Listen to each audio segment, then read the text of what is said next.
공교롭게도 제가 이번에 설교를 좀 많이 하게 됐습니다. 지난번에도 제가 설교를 하게 됐고요. 그 사이에도 저희 기독의사회 모임이 있어가지고 많지는 않지만 설교를 하고 오늘도 설교를 하게 되는데, 지난번에 설교할 때 제가 요즘 고민이 있다라고 말씀드린 거를 좀 기억하시는 분들은 하실 텐데요.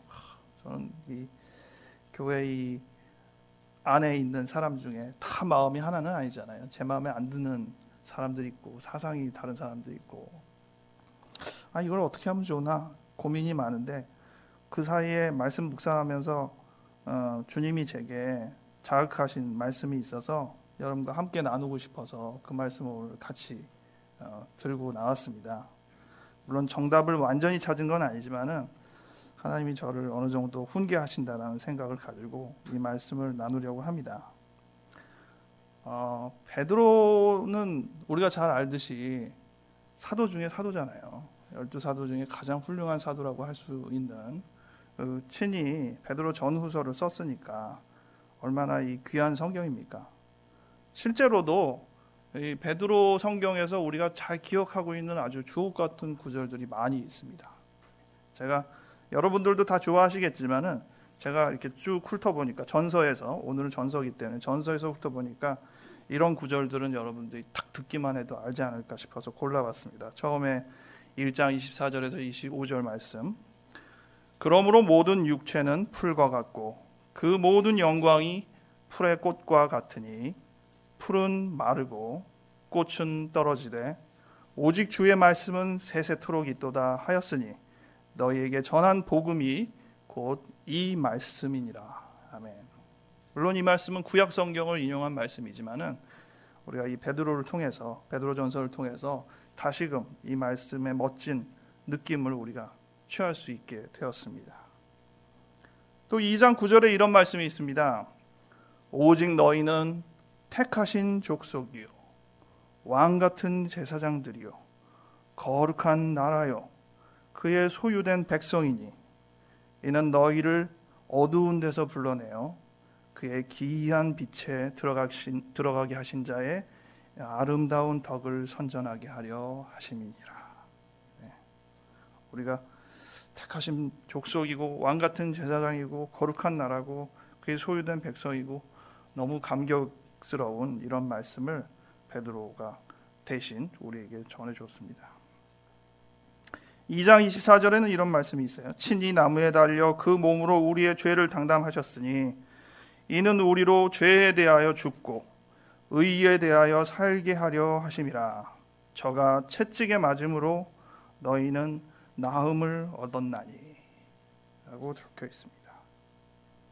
마지막 한 구절만 더, 제가 5장 8절에 보니까 근신하라 깨어라 너희 대적 마귀가 우는 사자같이 두루다니며 삼킬 자를 찾나니. 이런 주옥과 같은 말씀으로 베드로는 우리에게 강권하며 또 찬양하며 마음을 나누고 있습니다. 근데 오늘 말씀을 보다가, 베드로전서를 전체적으로 살펴보다가 눈여겨 보이는 구절이 먼저 등장한 것이 있는데, 그것은 오늘 이제 본문 제목을 선정하기에 앞서서 제 눈앞에 들어왔던 구절인데 바로 이 구절입니다. 2장 11절에 있는데요. 사랑하는 자들아 나그네와 행인 같은 너희를 권하노니 영혼을 거스려 싸우는 육체의 정욕을 제어하라.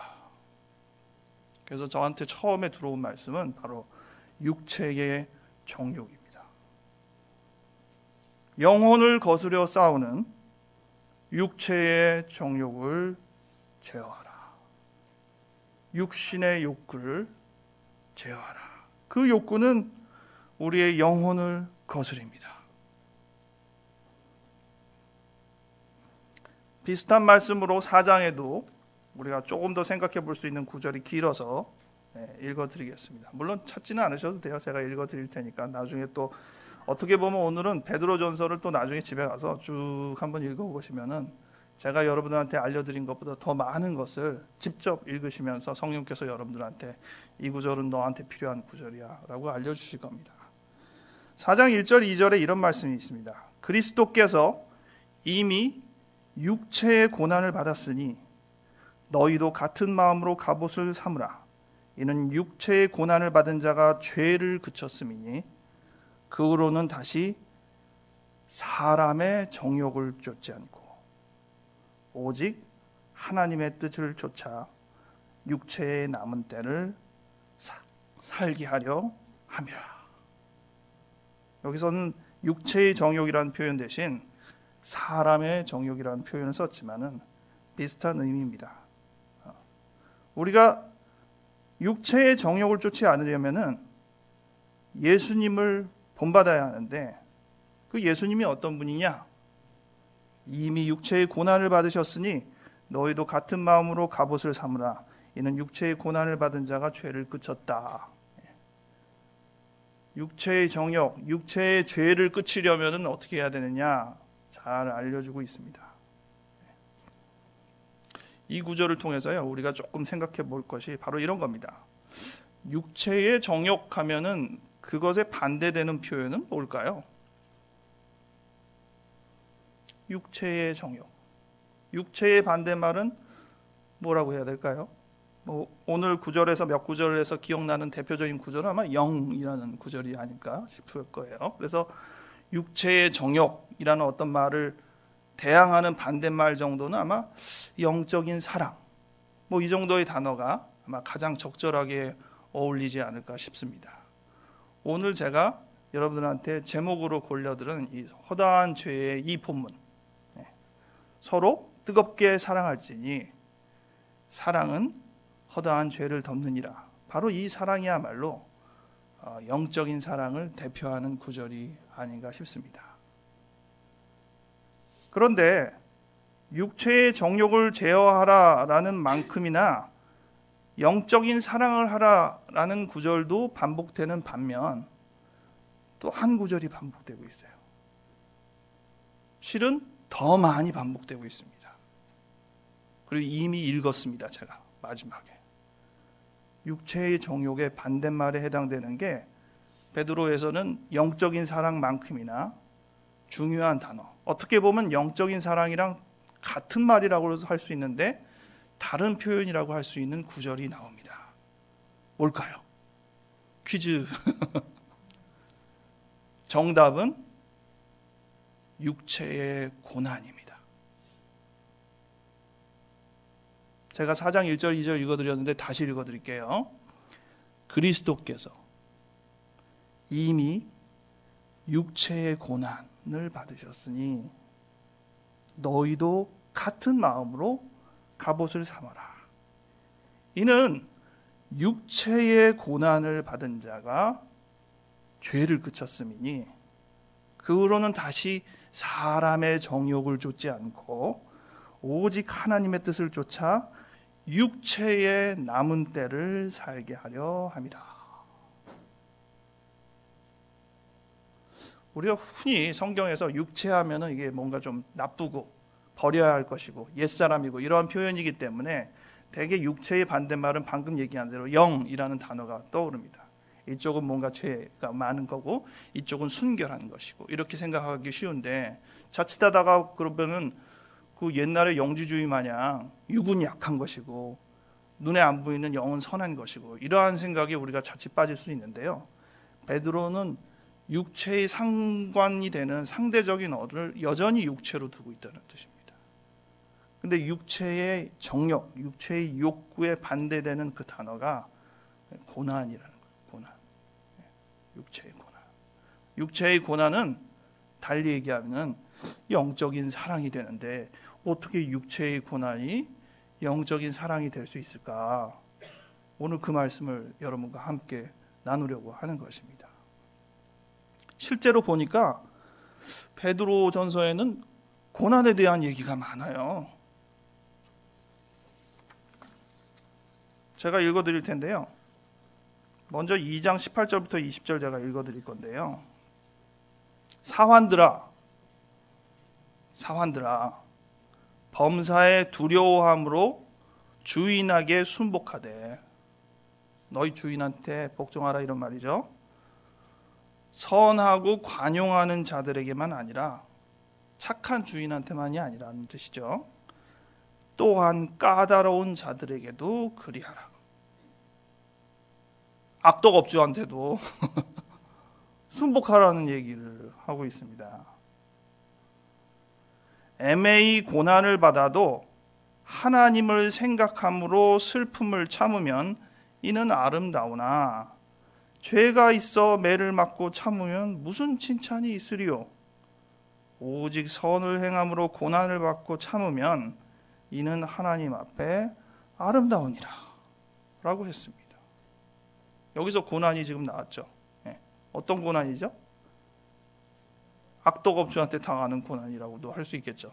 나쁜 상사한테 당하는 고난이 될 수도 있을 겁니다. 좋은 상사든 나쁜 상사든 순복하다 보면은, 그런데 차라리 그게 네가 잘못해서 혼나는 것보다야 훨씬 아름답고 좋은 일 아니겠느냐, 이런 말씀이 있습니다. 뭐 이해는 이렇게 할 수 있을지 몰라도 약간 불편하시죠? 꼭 해야 되나? 나쁜 애인데. 또 하나 읽어드릴게요. 그 앞부분에 있는 건데요. 이 구절에 사실은 더 앞부분에 있는 건데 조금 더 과격해서 뒤로 읽어드리겠습니다. 2장 13절부터 17절인데요. 인간의 세운 모든 제도를 주를 위하여 순복하되 혹은 위에 있는 왕이나 혹은 악행하는 자를 징벌하고 선행하는 자를 포장하기 위하여 그의 보낸 방백에게 하라. 곧 선행으로 어리석은 사람의 무식한 말을 막으시는 것이라. 인간이 세운 모든 죄를 주를 위해서 순복하라고 해요. 물론 좋은 법이면은 순복할 수 있죠. 근데 모든 죄를 순복하기는 좀 우리가 민주주의를 앞세우는 것은 정당한 권리를 주장하기 위해서 좀 외침도 있어야 되고 항거도 있어야 되는 거 아닙니까? 이런 구조를 볼 때는 이거 너무 스스로를 그냥 피해 의식을 받으면서도 군소리 하지 말고 찍소리 하지 말고 주님을 위해서 당하는 게 거룩한 신자라는 말인가라고 못내 마땅치 않은 이 말씀을 어떻게 내가 이걸 씹어서 소화해야 될지 잘 모를 수가 있습니다. 저도 비슷하게 생각을 해요. 근데 말씀을 이렇게 들여다보니까 확실히 말씀은 잘못된 것에 무조건 고개를 숙여라는 뜻은 아닌 거예요. 결론만 간단히 말씀을 드리면은 불의한 일에 무조건 참는 것이 하나님의 뜻이라는 것은 아닙니다. 필요하면은 항거할 수 있고 목소리를 낼 수 있는 게 맞아요. 그런데 오늘 본문은 고난에 대한 얘기를 하기 위해서 적혀 있는 것입니다. 모든 불의에 대해서 어떻게 행동할까의 지침을 얘기하기 위한 본문이 아니고요. 고난에 대한 본문입니다. 그래서 육체의 고난과 아까 얘기한 영적인 사랑이 어떻게 연결될 수 있는지에 대해서 조금 더 생각을 해보면 좋겠어요. 오늘 말씀 다시 읽겠습니다. 만물의 마지막이 가까이 왔으니 그러므로 정신을 차리고 근신하여 기도하라. 무엇보다도 뜨겁게, 그 전 번역은 열심으로라고 번역이 되는데 개정 개혁이 되면서 약간 번역이 또 뜨겁게 서로 사랑할지니 사랑은 허다한 죄를 덮느니라. 서로 대접하기를 원망 없이 하고 각각 은사를 받은 대로 하나님의 각양 은혜를 맡은 선한 청지기같이 서로 봉사하라. 이 말씀을 이해하기 위해서 여러분들을 약간 두 파벌로 나누겠습니다. 조금 항상 원색적인 파벌이 좋으니까 여당을 지지하시나요? 야당을 지지하시나요? 원색적인 파벌로 나누겠습니다. 내가 여당을 지지하면은 야당이 하는 말이 다 그렇게 미울 수가 없어요. 그죠? 어쩜 그렇게 과격한 말만 골라가지고 질서를 어지럽히는 얘기를 하는지. 근데 내가 야당의 입장에 있으면은 여당이 하는 말이 하나같이 어쩜 저렇게 권위적이고 정의를 모르는지. 둘 다 고난을 받죠. 여당은 야당에게 고난을 받고 야당은 여당에게 고난을 받는 거잖아요. 그러면 오늘 말하는 육체의 고난, 여기서 육체의 고난이라고 그랬으니까 형이상학적인 고난이 아닌 거예요. 우리가 현실에서 냉정하게 하루하루를 살아가면서 당하는 아주 원색적이고 현실적인 고난을 말하는 거거든요. 사랑은 허다한 죄를 덮는다고 했잖아요. 그리고 아까는 불의한 자기 업주한테도 순응하고 또 모든 법칙에도 순응하라고 돼 있잖아요. 이런 말씀을 종합해 보면은 방금 얘기한 원칙적인 입장에서 우리가 받는 고난은 이런 겁니다. 내가 여당인데 야당이 하는 괴로움을 당하는 거는 고난이기도 하죠. 하지만 진정한 고난은 내가 여당이면서 야당을 공감할 때, 야당이긴 하지만 참 옳은 말씀이구만, 바른 말씀이구나, 이렇게 얘기를 할 때 같은 여당 사람들이 뭐라 그러겠어요? 너 변절하는 거야? 정신 똑바로 차려? 지금 누구를 지금 두둔하는 거야? 라고 당하는 게 고난인 겁니다. 내가 야당인데, 내가 야당이면서 뭔가 옳지 못한 것들을 주장하는 사람들이라고 비난만 하다가 어느 순간 그 사람들을 인간으로 보게 되고 그 사람들에 대해서 애통하는 마음을 가지고 동료애를 느끼고 그들을 두둔한다고 쳐보십시오. 그럼 똑같은 야당 사람들이 당신 지금 머리가 어떻게 된 거냐고, 지금 누구를 두둔하냐고 라고 비난이 밖에서 들어오는 게 아니라 차라리 여당이면서 야당에서 들어오거나 야당에서 여당에서 들어오면 밖에서 들어오는 고난이 되잖아요. 근데 내가 내 편이 아닌 사람을 공감하고 귀 기울이고 끄떡이다 보면은 안에서 공격이 들어옵니다. 그러면 남들은 내 마음을 정말 몰라주는 거예요. 내가 분명히 어떠한 노선이 있음에도 불구하고 이 노선이나 이 어떤 사상이나 이런 걸 넘어서서 인격을 이해하려고 하고 사랑을 나누려고 하는 내 마음은 몰라주고 나를 이념이나 여러 가지로 난도질하면서 네 편 내 편 가르는데 나도 사실 거기에서 이쪽 편 저쪽 편 하다가 살긴 했지만 지금은 막 이쪽에서도 공격받고 저쪽에서도 공격받고 하는 사람이 되는 이 꼴이 딱 될 때 그것이 바로 육체의 고난인 것입니다. 왜 이게 육체의 고난이냐? 오늘 말씀에 핵심이 있는데 우리가 덮어야 될 죄는 내가 용서할 수 있는 죄만이 아니고 내가 용서하기 싫고 절대로 용서받지 않아야 될 거라고 생각하는 사람들의 죄도 덮어야 된다는 것이에요. 이 부분에서 제가 뒤통수를 꽉 맞아가지고요. 저는 확실히 덮어주고 싶은 죄들이 있어요. 왜냐하면 그들이 불쌍하니까. 오죽하면 그랬겠냐. 하지만 어떤 죄는 용납을 못하겠어요. 배는 불러가지고 가질 건 다 가지면서 저게 무슨 짓이야? 라고 생각하는데 사실 보면 이것도 죄고 저것도 죄입니다. 제가 왜 제 판단을 가지고 여기는 용납을 할 수 있다고 생각하면서 여기는 왜 용납을 못해? 여기는 꼭 천벌을 받아야 돼. 꼭 주의 심판을 받아야 돼. 여기는 주께서 용서해 주시고 모든 죄도 회개해 주셔야 되고 어떻게 보면 제가 갖고 있었던 용서의 개념이 편협했구나 라는 생각을 남들 앞에서 말씀 전하니까 더 의연아, 너 그렇게까지 설교할 줄 몰랐는데 그렇게 설교하는 거 보니까 이 말씀 좀 잘 봐라라고 저한테 이 말씀을 읽게 하신 것 같아요.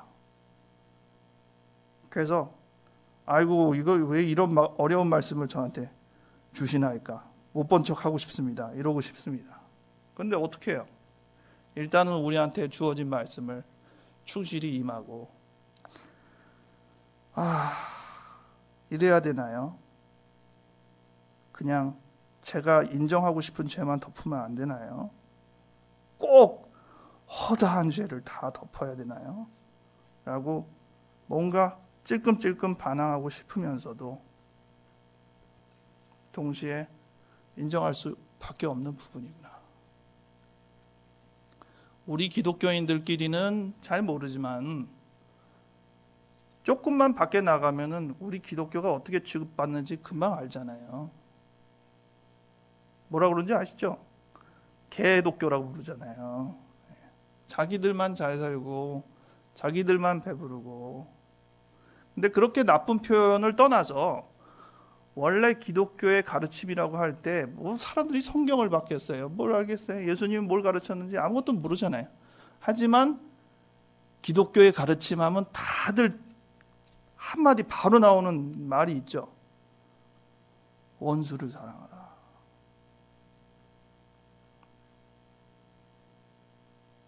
원수를 사랑하는 말은 저한테는 관념입니다. 육체의 고난이 아니라 영적인 고난인 거예요. 개념이지 현실이 아니었어요. 저기 멀리에 있는 관념적인 논리였는데 이 말씀을 묵상하고 방금 드린 어떤 예들을 통해서 제가 생각하는 이쪽 부류와 저쪽 부류를 비교하면서 원수를 사랑하라는 이 말씀은 그렇게 먼 얘기는 아니구나. 결국 내가 허다한 죄를 덮으면은 그것이 원수를 사랑하는 것이고, 그리고 허다한 죄를 덮는 순간 사람들한테 뭘 이해를 당하고, 넌 도대체 왜 그러는 거야?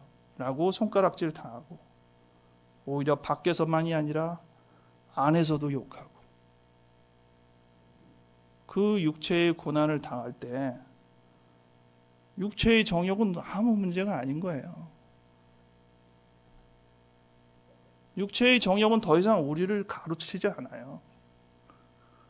그 육체의 죄를 해결하기 위해서 포도부터 하고 어떻게 주여 내가 이렇게 맨날 죄를 짓는데 라고 했는데, 고난을 당하면은 아파 죽겠는데 뭐 무슨 문제가 있겠어요.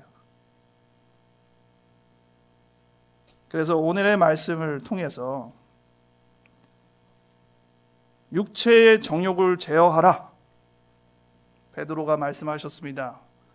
육체의 정욕을 제어하라. 그 말은 다시 말하면 영적으로 서로 뜨겁게 사랑하라 라는 표현이기도 하고, 동시에 육체의 고난을 받으라. 그리하면 너희가 그 육체의 정욕에서 해방될 것이다. 육체의 고난을 받는 사람은 어떤 사람이요? 허다한 죄를 덮는 사람. 허다한 죄를 덮는 사람. 내가 스스로 용서할 수 있는 죄만 덮는 것이 아니라 절대로 용서하기 싫었던 그 죄도 덮는, 허다한 죄를 덮는 그 사랑입니다. 물론 금방은 안 되겠죠? 하지만 우리가 한 발짝, 주님 이 말씀은 너무 씁니다. 이 말씀은 뱉어버리고 싶네요. 제 인생의 그 교훈과도 같은 말씀이 달면 삼키고 쓰면 뱉는다였는데 이건 너무 쓴데요. 네. 라고 하고 싶은데, 말씀은 항상 우리한테 그래 즐겁게만 다가오지는 않는 것 같습니다. 하지만은 그 말씀이 우리한테 진정으로 자리 잡는 순간 내 입에 꿀송이와 같은 말씀이 되리라고 생각합니다. 기도하겠습니다. 하나님 아버지, 육체의 고난을 받는다는 것이 여전히 개념적인 강론이 되었을지 걱정이 됩니다. 하나님, 각자의 삶 속에서 아주 실질적으로, 냉정하게 현실적으로 본인들이 경험하는 그 육체의 고난, 그 허다한 죄를 덮어야 되는 이 갈등의 부분에 개개인에게 정당하게 아주 바람직하게 생각되어야 될 그 부분을 성령께서 지금 떠올리게 하여 주시옵소서. 그리고 우리를 도전하게 하여 주시고, 이 말씀이 우리 안에 녹아들 때 비록 우리의 몸은 아프지만 그 고난을 통하여서 정욕에서 해방되는 놀라운 경험을 하게 하여 주시옵소서. 우리로 하여금 기도하게 하시고, 안 될 때마다 기도하게 하시고, 그리하여서 정말 주님, 저는 해도 안 되네요. 하지만 계속 붙들고 주님께 나아가겠습니다 라고 고백하는 우리가 되기를 원합니다. 담임 목사님 지금 휴가 기간인데 영적으로나 육적으로나 강건하게 하시고, 그가 받는 이 교회를 섬기는 동안에 경험하는 무수한 육체의 고난을 우리도 나눠질 수 있도록 함께하여 주시옵소서. 그리고 이 교회를 넘어서서 우리가 짊어져야 될 너무나도 큰 고난이 우리 주변에 산재해 있습니다.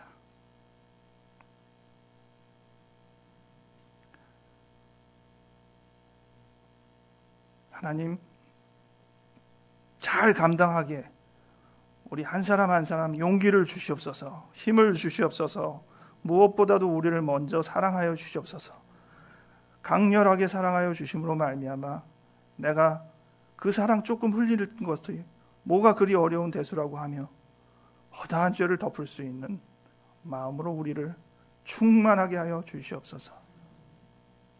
그리하여서 우리의 힘이 아니라 성령의 힘을 통하여서 육체의 고난을 스스럼 없이 받아들일 수 있는 우리 되게 하여 주시옵소서. 감사하고 예수님 이름으로 기도하였습니다.